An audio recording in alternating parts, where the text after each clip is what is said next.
aquilo que eu sempre falo, né, que esse tempo aqui é um tempo de muito refrigério para mim, porque nós estamos aí na quarta-feira, né, e a quarta-feira é praticamente o meio da semana, e termina que esse nosso compromisso aqui nos dá assim, uma oportunidade da gente estar junto aqui e abastecendo, né, assim, recarregando a nossa bateria e nos lembrando, né, daquilo que nós não podemos esquecer, né, que é a nossa herança, que é a prioridade, né, da nossa vida, que é a pregação, a proclamação do Evangelho. Então, quando nós nos aquietamos, né, para saber que Deus é Deus, e como é que nós nos aquietamos? Quando a gente para toda a nossa correria, até aquilo que são as nossas boas intenções, porque muitas vezes nós temos uma desculpa, né, de não nos apropriarmos, de não gastarmos tempo com a Bíblia, porque nós estamos fazendo coisas boas.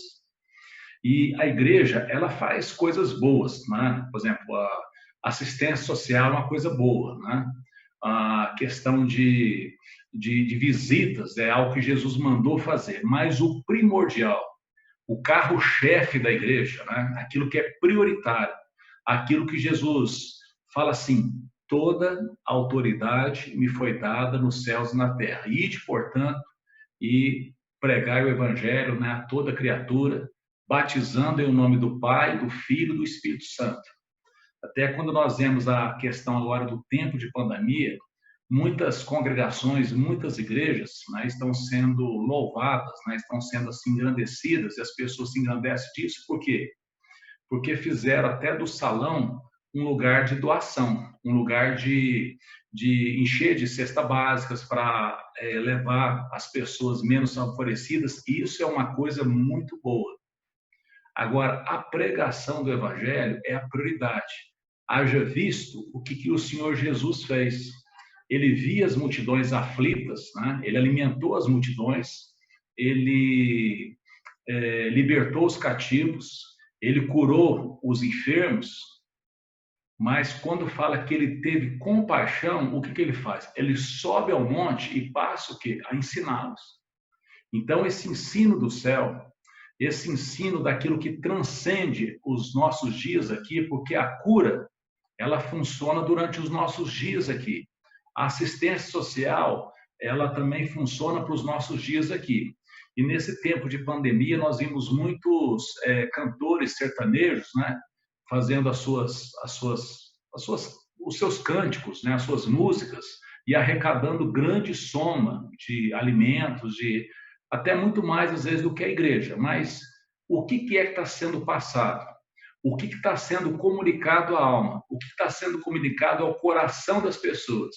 E é nisso que eu creio que a gente tem que chamar toda a atenção da prioridade, que é o quê? A pregação do Evangelho. É a pregação no sentido de falar para que as pessoas se arrependam, né? Que as pessoas não se conformem com esse mundo, que as pessoas entendam que esse mundo ele está fadado que a destruição. Então, não é uma coisa ou outra coisa, é uma somatória de coisas. No sermão profético, Jesus falou que seria o quê? Terremotos, cataclismas, agitação do mar, pandemias, epidemias, pestes, fome, falsos profetas. Então, são uma somatória de coisas que mostram que esse mundo, que essa terra, ele tem um prazo de validade. E juntamente com tudo isso, a iniquidade vai se multiplicando. As pessoas vão ficando como que anestesiadas. O conforto, ele é um laço porque ele nos deixa acomodados, né? E o evangelho, ele nos incomoda, porque o evangelho fala o quê? Dos nossos maus caminhos, fala da nossa necessidade de salvação, fala da nossa necessidade de nascer de novo, fala da necessidade que nós temos de a cada dia negar a nós mesmos, tomar a cruz e seguir, e nós não gostamos dessa conversa. Nós gostamos do evangelho que fala que Deus nos ama e que ele está interessado nos nossos projetos e que ele vai fazer da nossa vida um grande sucesso e nós vamos ter uma grande prosperidade. E veja, se a gente for olhar a Bíblia como ela diz, geralmente os profetas que profetizam assim na Bíblia são chamados de falsos profetas. Nós não estamos querendo ser negativo, mas é aquilo que é a realidade. Então, Deus fala lá através de Jeremias, né? Através de Isaías, dos profetas que falavam que tudo iria bem, quando a palavra de Deus fala que Deus não estava nem suportando ouvir o cântico que eles cantavam, que quando eles se ajuntavam nas suas celebrações solenes, a palavra de Deus fala assim: quem vos requereu a comparecer nos meus atos? Né? Eu não posso suportar um ajuntamento solene associado com iniquidade. Então, a gente tem de olhar para a palavra de Deus, porque existe uma tentativa, existe como se fosse uma gosma, né? uma letargia, no sentido da gente domesticar a palavra de Deus.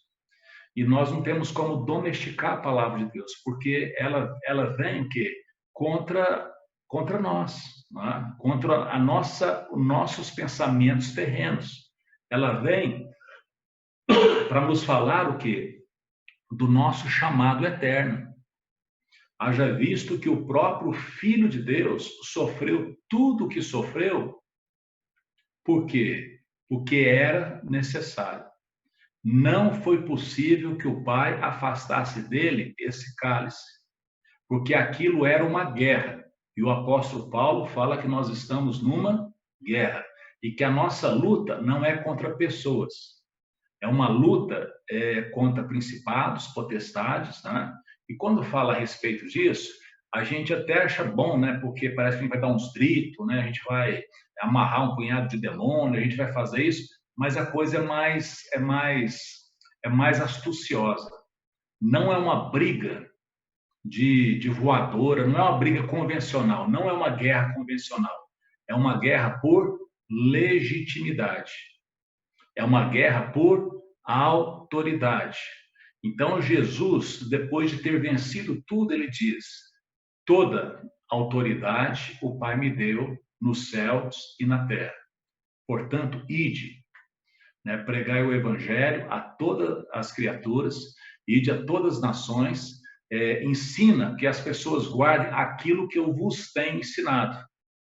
E note que se a gente não prestar atenção, a gente faz aquilo que aqueles que já foram para a Europa viram fazer lá. Então, o que a igreja é? A igreja é uma ONG. A igreja é um lugar de benefícios, né? Uma igreja é um lugar que não transforma pessoas. Ela acolhe pessoas e as pessoas continuam sendo o quê? Do jeito que elas são. Mas o Evangelho não veio para nos acolher, para que nós continuássemos sendo da maneira como nós somos. Ele veio para transformar a nossa vida. Ele veio para pegar um mentiroso e transformar nele numa pessoa que abandona a mentira e que fala a verdade.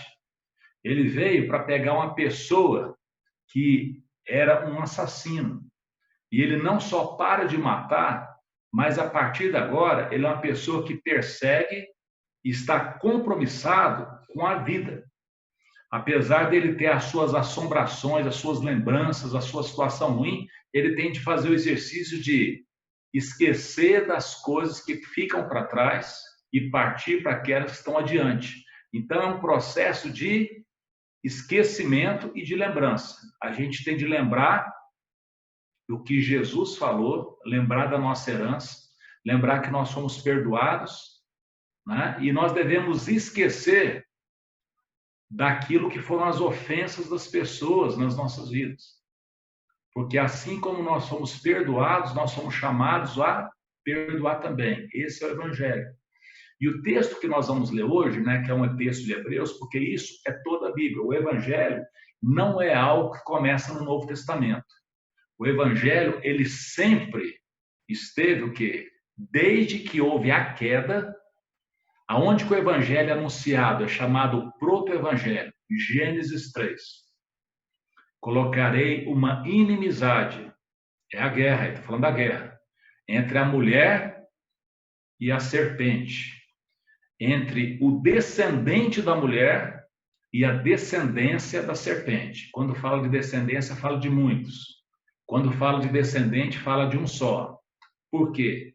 Porque Deus vê uma pessoa, ele vê o Senhor Jesus Cristo e todos aqueles que têm parte com Jesus. Então, esse é o meu filho amado, a ele ouvi. Esse é o meu filho amado, em quem tenho toda a minha alegria. Esse é o meu filho amado que faz tudo que me apraz. Então, quando a gente fala do Evangelho, toda a Bíblia, ela fala do Evangelho. Ele era um mistério no Antigo Testamento e ele foi revelado no tempo oportuno.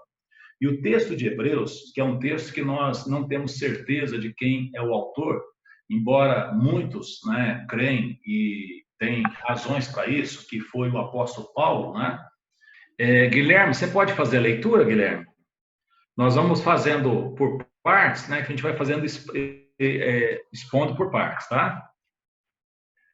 Havendo Deus, outrora, falado muitas vezes e de muitas maneiras aos pais pelos profetas nesses últimos dias, nos falou pelo Filho, a quem constituiu o herdeiro de todas as coisas, pelo qual também fez o universo. Ele, que é o resplendor da glória e a expressão exata do seu ser, sustentando todas as coisas pela palavra do seu poder. Depois de ter feito a purificação dos pecados, assentou-se à direita da majestade nas alturas, tendo se tornado tão superior aos anjos, quanto herdou o mais excelente nome do que eles. Por favor, até aí. Vamos então fazer uma oração, né? Nós não fizemos a oração ainda, mas, querido Deus, abra os nossos olhos, ó Pai, nos dê a graça, ó Pai, de enxergarmos, ó Pai, Jesus Cristo, ó Pai, que nós possamos ver, Senhor Deus, além das palavras, ó Pai, ver a revelação, tal como o Senhor, ó Pai, fez com o apóstolo Pedro, ó Pai, que ele entendeu quem Jesus Cristo era, que nós possamos, ó Pai, ter essa graça, ó Pai, pelo Teu amor, pela Tua graça, nós não conseguimos alcançar por nós mesmos e pedimos, ó Pai, o Teu auxílio, no nome de Jesus, que o Senhor perdoe, ó Pai, os nossos pecados, que o Senhor purifique, ó Pai, as nossas iniquidades, que o Senhor nos ajude, ó Pai, com os nossos pensamentos, enfim, ó Pai, que o Senhor seja propício a nós, que o Senhor nos dê a graça, ó Pai, de termos ouvidos para ouvir aquilo que o Senhor diz à igreja, às igrejas, no nome de Jesus. Amém. Então, note que aqui ele fala que Deus, antigamente, ele falou. Tá? Falou aos pais, falou aos profetas, de muitas maneiras.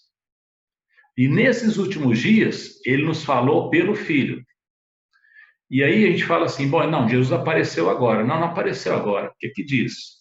Né? Que ele falou pelo Filho, que é o quê? A expressão exata do seu ser. Né? Ele é o resplendor da glória, a expressão exata do seu ser. Se a gente for lembrar, quando nós fomos criados, né? Nós fomos criados, né? Bem-vindo, Pablo. Tá? Nós fomos criados o quê? A imagem e a semelhança de Deus. Ou seja, isso que é falado a respeito de Jesus é o que Deus tinha em mente quando nos criou, que nós fôssemos a sua imagem conforme a sua semelhança. Todavia, nós nos desviamos dos nossos caminhos, nós nos perdemos a sintonia.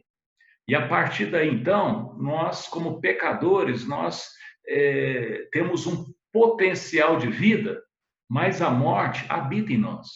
O pecado, ele impera nos nossos membros. Existe algo que nós somos escravos do que do pecado. Então, não existia nenhuma pessoa que buscava Deus. Todos haviam se extraviado e haviam se perdido. Não é?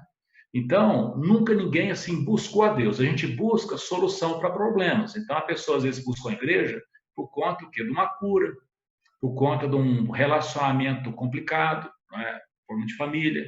Às vezes busca por conta de uma outra situação, mas buscar a Deus, né? Tipo assim, ó, eu quero saber, eu quero buscar o Criador e quero fazer tudo o que Ele mandava fazer. Isso é uma coisa que não acontece. Tá? Isso é uma coisa que só acontece se Deus o quê? Tocar no nosso coração.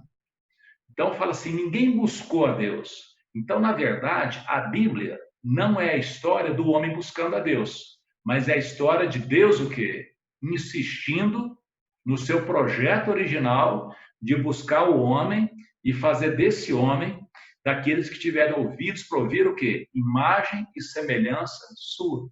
Tá? Então, isso, aqui quando fala que antigamente ele falou, Tá? Muitas vezes, de muitas maneiras, mas nos últimos dias, é interessante quando fala assim dos últimos dias, porque tem gente que fala que, pensa que os últimos dias é alguma coisa lá na frente, né? No Armagedon. Não, nesses últimos dias. Quando que começou os últimos dias? Quando o Senhor Jesus colocou o que? Os seus pés aqui na terra. Quando o Senhor Jesus colocou os pés na terra, o que aconteceu? O descendente da mulher apareceu. E aí houve a luta, a grande luta. A luta de um homem só, um que nasceu lá em Belém da Judéia, um homem, né, filho do seu José, né, e da Dona Maria, como era conhecido, um carpinteiro, né, que foi batizado com 30 anos, já nenezinho, houve uma batalha, o Herodes lá matou todos que estavam à volta, não conseguiu pegar ele. Quando ele foi apresentado no templo, nós vimos lá o Simeão fazendo um cântico, a Ana falando, fazendo um cântico, olha, eu posso morrer, porque eu já vi o que? A salvação. Ele foi anunciado por anjos, né? Falou para Maria, Maria, esse é o Cordeiro de Deus, ele vai tirar os pecados. Esse é o principal. Não fala assim, ó, ele vai fazer boas ações, ele vai fazer boas obras. Não, ele vai tirar o pecado do mundo. Ele tem o poder. Ele veio como cordeiro, ele é o descendente. Ele vai esmagar a cabeça de Satanás. Essa é a grande luta. Por isso que nós vemos que nos evangelhos, né, aparece mais demônios do que todo o Antigo Testamento. Já percebeu isso? É um tanto de demônio, um tanto de gente demoniada, um tanto de situação. Por quê? Porque quando Jesus chegou, Jesus, ele mexeu com o status quo. Os demônios estavam como acomodados, as pessoas estavam acomodadas, sofrendo mais como acomodados. E quando Jesus chegou, você pode notar que não eram as pessoas que corriam para se curvar diante dele, eram os endemoniados, eram os demônios. O que o Senhor veio fazer aqui para nos incomodar antes da hora? Você pode ver que por todo, de Marcos capítulo 5 até o capítulo 20, você fala assim, puxa, de onde que surgiu isso tudo? E essa é a guerra. O Senhor Jesus, quando ele foi batizado, que o Espírito Santo veio sobre ele, o Espírito Santo levou que é o deserto para que ele fosse o quê? Tentado pelo diabo. Você fala, puxa, mas eu pensei que o Espírito Santo veio para aliviar, não é assim que a gente pensa? Eu vim para o Espírito Santo, veio o quê? Para resolver minha vida, para me sentir bem, para mim cair no Espírito, para mim ficar no Espírito, para mim ficar tudo muito bem. Não, o Espírito Santo, ele impulsiona Jesus o quê? Ao limite. E mostra Jesus, que Jesus o quê? Ele é vencedor, porque Jesus, ele tinha o Espírito Santo e ele era a própria palavra encarnada, ou seja, são os dois modos de santificação, a palavra e a oração. O Espírito que vivifica o que é a palavra. Então não tem Espírito sem palavra e a palavra também não pode ser o quê? Sem o Espírito. A palavra sem o Espírito, ela está morta. E o Espírito sem palavra é aquilo que havia lá no início. A terra era um caos, sem forma e vazia. E o Espírito de Deus pairava, não acontecia nada. Mas quando vem a palavra, e disse Deus, haja luz, as coisas acontecem. Então Jesus, como é que ele curava as pessoas? Pela sua palavra. Lembra do centurião? Diga uma palavra e o meu servo será curado. Ah, não, mas aquela mulher hemorrágica lá, ela foi curada sem palavra nenhuma. Conversa, não foi não. Ela dizia consigo, se ao menos eu tocar nas suas vestes, eu ficarei curada. Então a palavra, ela é muitíssimo importante. A palavra é aquilo que Deus fala. Então, Deus falou nesses últimos dias pelo seu Filho, a quem constituiu herdeiro de todas as coisas. Pensa em tudo quanto há. Pensa naquelas coisas que para a gente estão muito distantes. Jesus, ele é herdeiro de tudo. Ele é herdeiro de Dubai, né? Ele é herdeiro dos Estados Unidos, ele é herdeiro da China, da Índia, do Afeganistão, de todos os países do Oriente Médio. Ele é o herdeiro do Alasca. Pede-me e eu te darei as nações por herança. E note que quando fala isso, a gente fica meio confuso, porque a gente não vê as nações buscando a Deus. Mas nós vemos que de todas as tribos, povos e nações, tem pessoas que buscam a Deus. Isso é importante a gente ver.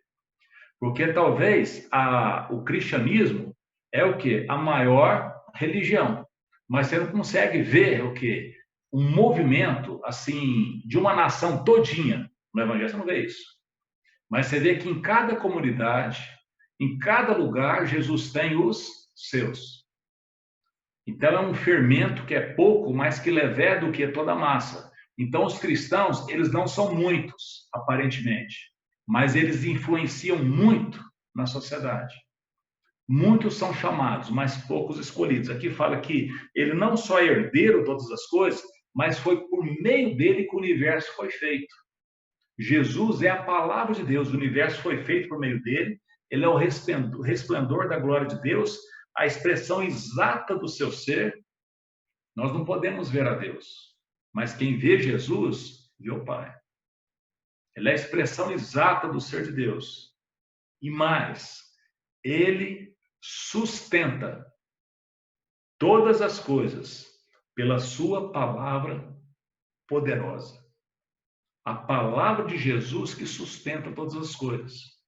Todos os seres criados, inclusive os revoltados, inclusive os espíritos maus. Tudo é sustentado que pela palavra de Jesus. Por isso, quando Jesus soprar, o iníquo vai desaparecer. Não é uma guerra. Ele não tem vida em si mesmo. Aí você fala, mas por que ele não acaba logo com isso?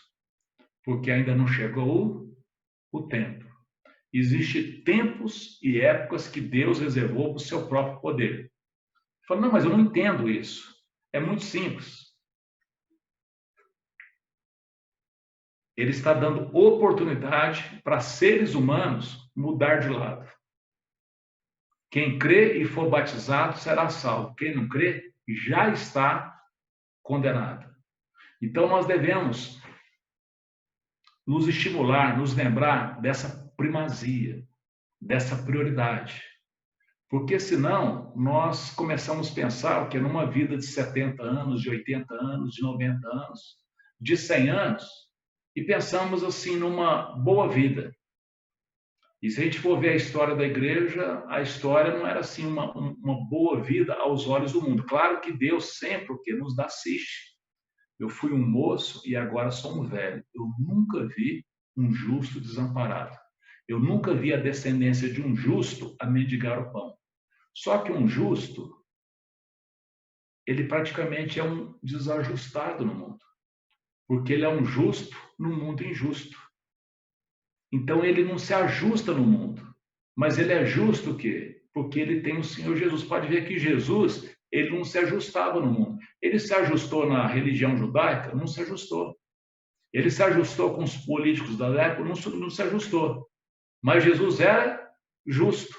Então, aos olhos do mundo, ele era um desajustado.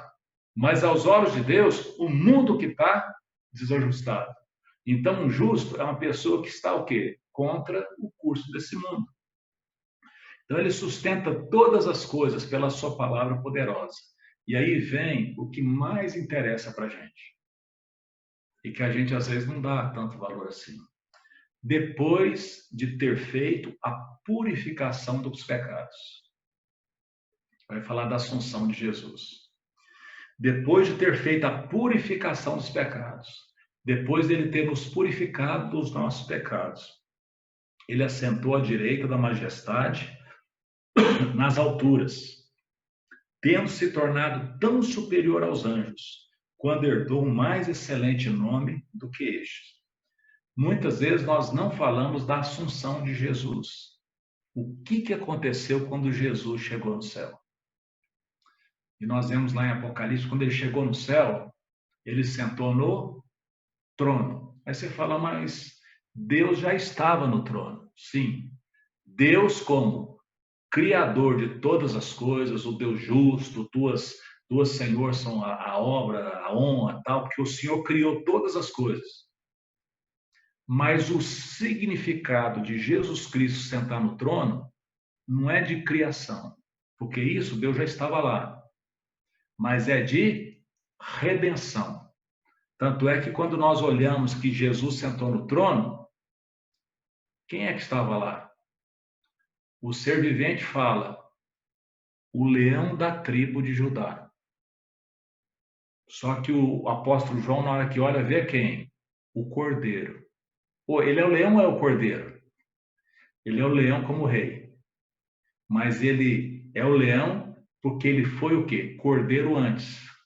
Então ele foi o cordeiro perfeito, o cordeiro, o sacrifício perfeito que libertou, trouxe alforria, trouxe libertação das pessoas dos seus pecados, para que as pessoas não ficassem mais escravas dos seus pecados, não ficassem mais escravas de Satanás. Então são pessoas livres. Mas nós vivemos mais ou menos como o Brasil viveu logo depois que a princesa Isabel assinou a Lei Áurea. Ela falou que os escravos eram livres. Mas durante muito tempo, os senhores dos escravos escondiam essa lei dos escravos. Eles eram livres legalmente, mas não de fato, porque eles não sabiam disso.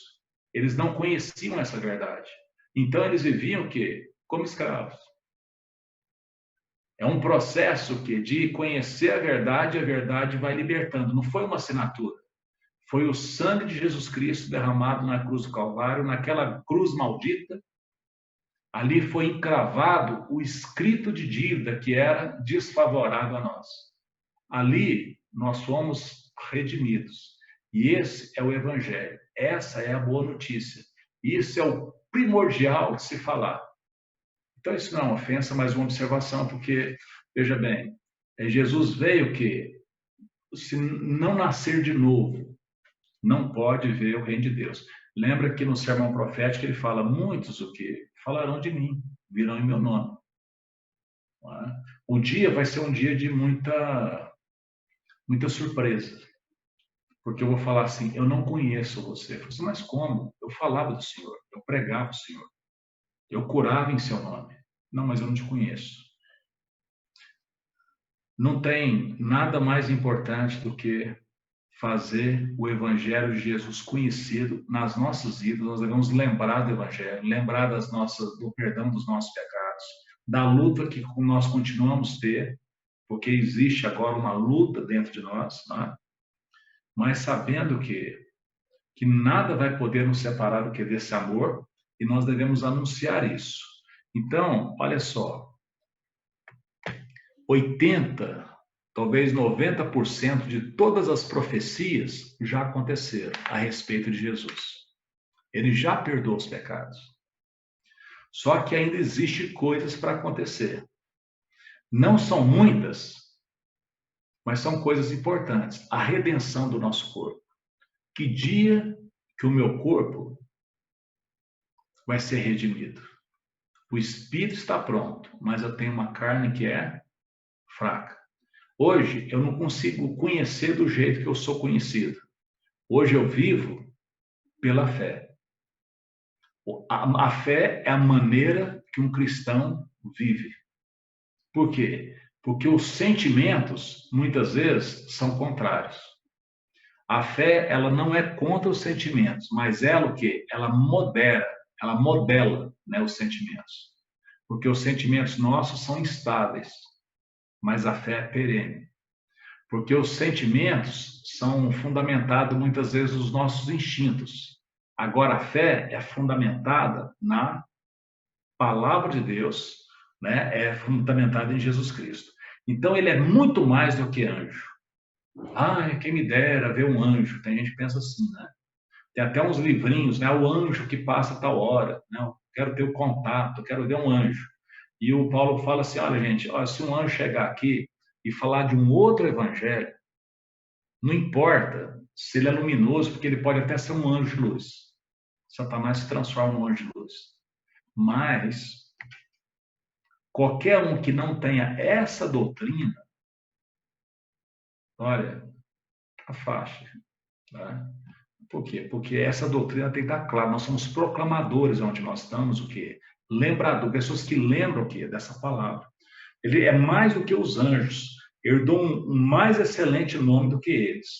Pois, qual dos... Pode ler, Guilherme, aí, a partir do 5, né? O outro bloco.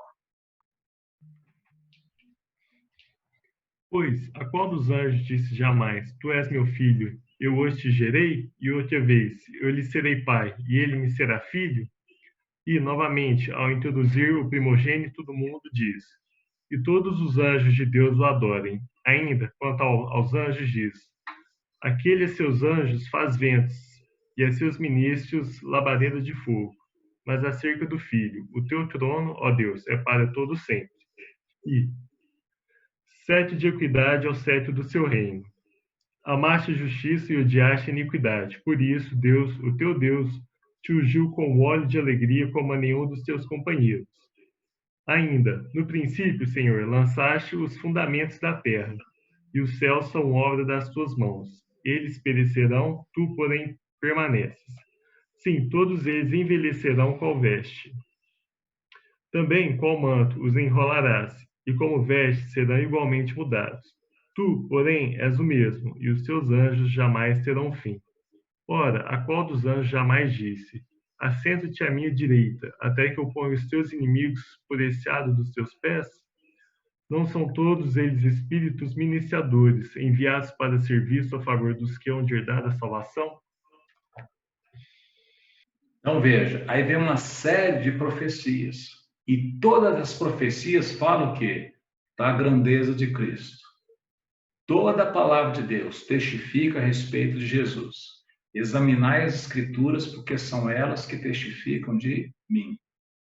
Pegar a Escritura para ver outra coisa que não seja a testificação de Jesus é não ir no principal. Porque tudo foi escrito. Para quê? Para que a testificação de Jesus fosse clara. Ele é o Filho de Deus. Ele é o descendente da mulher. Ele é o libertador, né, de Israel. Ele é a lei perfeita. Ele é o juiz de Israel. Ele é o rei. Ele é o sacerdote. Ele é o profeta. Ele é tudo. Jesus Cristo, sendo tudo isso, na sua revelação, ele se torna o quê? O nosso irmão mais velho. Olha o tamanho do nosso chamamento. Como? Como é que eu posso chamar Jesus Cristo de irmão? E a Bíblia fala que ele não tem vergonha de nos chamar de irmão. Ele não tem vergonha de falar que ele veio o quê? Para repartir conosco o reino. A Bíblia fala que ele é o herdeiro de todas as coisas e que nós somos co-herdeiro com ele. Esse é o evangelho de Jesus. E isso nós precisamos falar, porque o crivo de Deus, ele é muito alto, né? A régua, ela é muito alta. O projeto de Deus é muito ambicioso. Ó, ambicioso não quer dizer ganancioso. Ganancioso é uma coisa pejorativa. Ambicioso é uma coisa muito grande. O que Deus quer com o seu evangelho é levar-nos a cada um de nós o que na estatura do Senhor Jesus Cristo. É algo que a gente tem de ocupar tempo para pensar nessas coisas. Nós temos de ocupar tempo. A gente não consegue simplesmente levar uma vida pragmática. Por quê? Porque o pragmatismo vai sufocando essa realidade nas nossas vidas. Tá? O cetro do reino de Deus é justiça.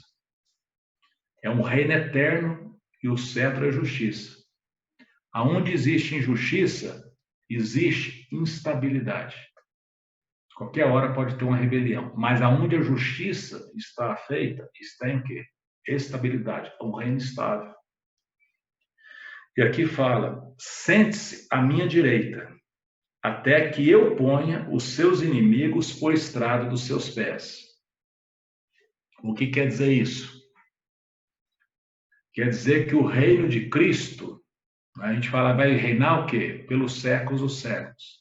Mas existe um versículo que fala assim, que quando os inimigos estiverem debaixo dos seus pés, então ele entregará o reino ao Pai.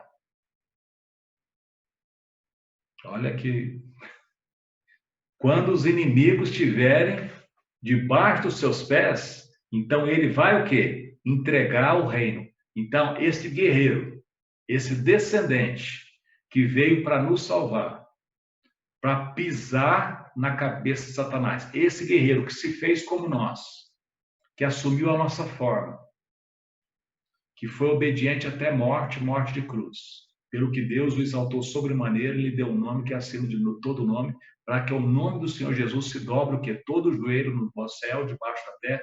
Isso nós não podemos nos apartar disso. Nós não podemos nos distanciar disso. Essa palavra tem de estar na nossa boca.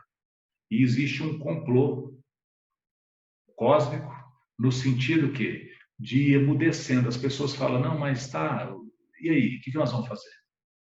O que nós vamos fazer? Se a gente for ver lá a oração sacerdotal de Jesus, no versículo 3 do capítulo 17 de João, ele fala assim, e a vida eterna é essa, que conheça a ti, o único Senhor, e a Jesus Cristo, que tu enviaste. Ou seja, o que é a vida eterna? É conhecer Jesus, é conhecer a Deus. Nós vamos levar toda a eternidade para conhecer a Deus. Olha o tamanho dele. Então, o que nós fazemos perdendo tempo com tantas coisas? Se alguém quiser gloriar em alguma coisa, não se glorie o sábio na sua sabedoria, né? Nem o outro na sua ciência, mas quem quiser gloriar, glorie o quê? Em conhecer a Deus e saber que Ele é justo, que Ele faz justiça.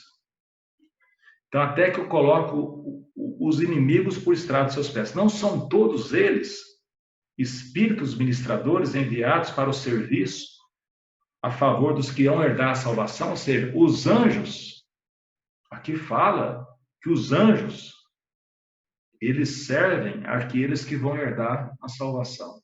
Olha que coisa. E aí nós não vamos nos delongar mais, vamos finalizar só com os primeiros versículos do capítulo 2, que fala assim, por esta razão, importa que nos apeguemos com mais firmeza às verdades ouvidas, para que delas jamais nos desviemos. Porque se a palavra por meio de anjos se tornou firme e toda transgressão ou desobediência recebeu justo castigo, como escaparemos nós? Se não levarmos a sério tão grande salvação. Não é? Aí ela vai falando várias coisas, mas a gente pode parar por aqui. A questão de falar do Evangelho de Cristo, acho que por aqui é como é que a gente vai escapar se a gente não levar isso a sério? Se a gente não se apegar a isso com mais firmeza? É muito comum a gente se envolver com outras coisas. E não é que nós não devemos fazer boas coisas. Isso, naturalmente, nós devemos fazer. Mas a gente tem que tomar cuidado dessas coisas não ocupar o espaço principal, que é o quê? Esse conhecimento, porque é nesse conhecimento que existe o quê? Toda a autoridade para fazer as coisas. Senão nós começamos a ficar o quê? Racionalizar coisas. Ah, como é que nós vamos fazer isso? Ah, eu conheço um fulano que conhece não sei quem, que vai falar com não sei quem, que vai dar certo. Não foi assim que Jesus fez. Jesus, ele falava, né? Ele fazia, às vezes, diferente da gente, né? A gente vai fazer, por exemplo, um evento. Quando a gente vai fazer um evento, a gente gosta de... E não tem nada contra, viu? O que eu estou falando aqui não é mal, não, gente. É uma observação só, né? Vamos fazer um relógio de oração. Aí todo mundo ora, não é verdade? Ou se é hora da meia-noite a uma, depois se é hora da uma até as 2 da manhã, depois todo mundo está orando, né? Aí quando a gente faz o evento, o que acontece com o evento? É um sucesso, claro, todo mundo está orando, está todo mundo empenhado, não é verdade? É um sucesso o evento. Mas o que acontece depois do evento? Geralmente a gente vai comemorar numa pizzaria, não é verdade? Ó, foi muito legal, tá? E pronto. Aí depois a gente vai fazer outras coisas. Agora, presta atenção como é que Jesus fazia. Ele ia fazer um evento. Não é que Jesus, você não vê Jesus tipo, assim, fazendo um relógio de oração, mas o evento era um sucesso. Por quê? Porque a oração era constante na vida dele. Só que tem uma coisa, quando o evento acabava, o que era comum de Jesus fazer? Ele acomodava os discípulos e ele passava o quê? A noite inteira em oração. Porque ele sabia que o problema não é fazer alguma coisa. O problema é depois que você faz alguma coisa. Se você planta o trigo de dia, o que acontece de noite? O inimigo vai lá e planta o joio.